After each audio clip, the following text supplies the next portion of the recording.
Hey, it's Ramsey Dewey over here in Shanghai, China. Welcome to another edition of Q&A with the Coach. Today we have a question from our friend Molly.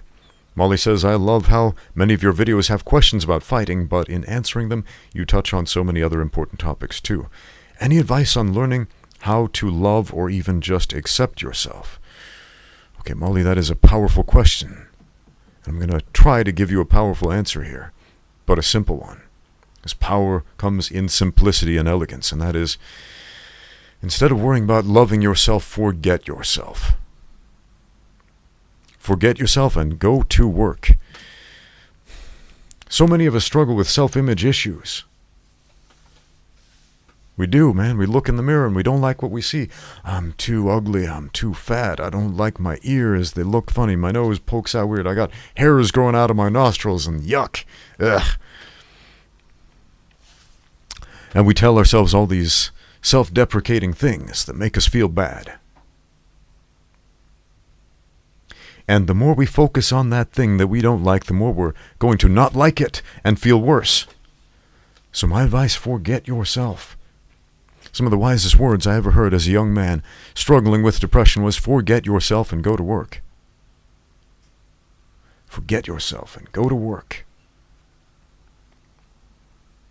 The advice I always give people at the end of every one of my videos, get out there and train. Thanks for watching. Get out there and train. That transcends martial arts. Man, it transcends martial arts. We need work. We need work. Why? Because we need to help others. We need to build each other up. We are communal animals. Not meant to exist in solitary confinement. And a lot of you right now are feeling, but that's exactly what I'm going through. Solitary confinement because of the virus and quarantines and stuff. Okay, yeah, I get it. I get it. Trying times, my friends. But how do we learn to love or even just accept ourselves? You can love and accept others. Because others, how you feel about them is a reflection about how you feel about yourself. They are. We think our eyes are information going in. And yet more often than not, it's information going out. We tend to project our ideas onto other people. We look at somebody and think, that guy's a really nice guy. We are projecting our idea onto him, that he is a nice guy. That guy's a jerk. I hate him. He's the worst guy in the world. We're projecting that idea onto them, based on our experiences. Maybe that guy said something mean to us, and so we think he's the worst guy ever, right? Everybody's a mixed bag, though. Everybody is a dynamic human being. The guy who was a jerk to you,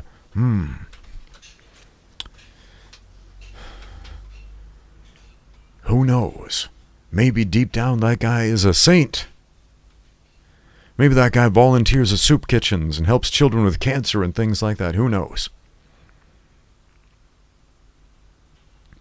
But we project ideas onto other people all the time.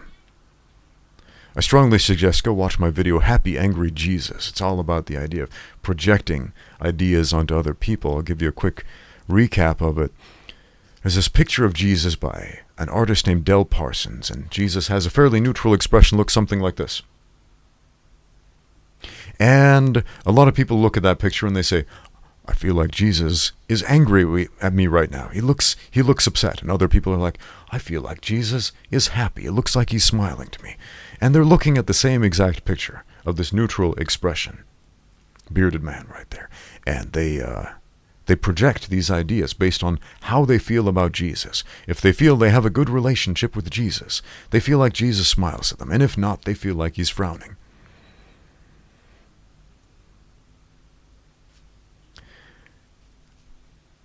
And that's not just a case of, Christians looking at a picture of Jesus. That's a case of everybody looking at everybody else. You're really looking at yourself in the mirror when you look at another person. You are.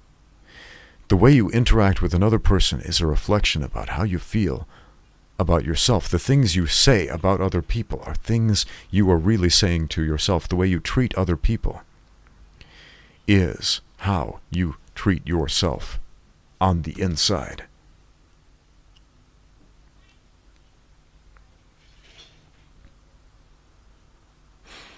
What was that Jesus said? Love your neighbor as yourself. Why does that matter? Is that just, good advice to make the world go round a little bit easier? I mean, it does. When everybody treats each other well, when we're excellent to each other, as Bill and Ted taught us, but let's dig a little bit deeper into the implications of that. How many people have you met in your life? You might throw out a number. I've met 368 people. I have 3,000 Facebook friends. I have 60 bazillion followers on Instagram. You've met one person in your life. And when you look in the mirror, you're seeing a reflection of that person. You've met that one person. You don't have a shared consciousness with the rest of the world. We can't link minds with other people as much as we think we would like to. We can't. You've experienced your own mind and your own consciousness. And every other interaction you have with every other person is an interaction with yourself. How do you love yourself? By expressing love and gratitude to others. And how do you do that? Through your actions. Love is an action word. It's not just a feeling of butterflies and rainbows welling up inside your soul. It is action.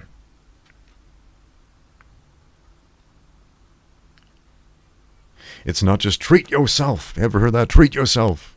My wife and I joke about this all the time. Treat yourself.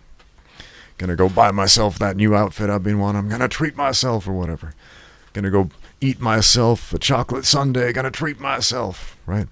What are we really saying when we say treat yourself? We're saying indulge yourself. Indulge in what you want. In what's going to satisfy whatever temporary craving that you have. And if we settle into this treat yourself mentality, calling that self-love, we're making a big mistake. I'm not saying don't ever go out there and enjoy a treat. I'm saying don't mistake that for self-love or self-respect, which it certainly isn't.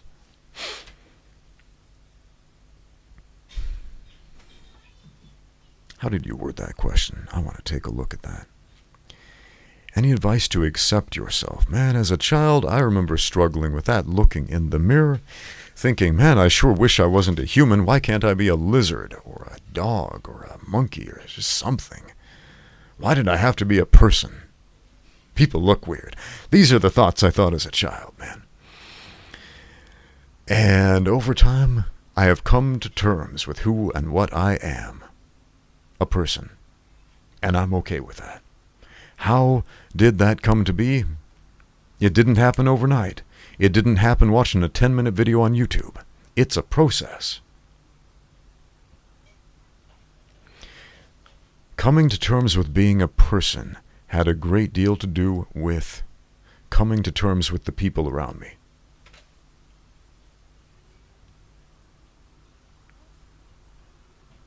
Thanks so much for the question, Molly. Now get out there and train.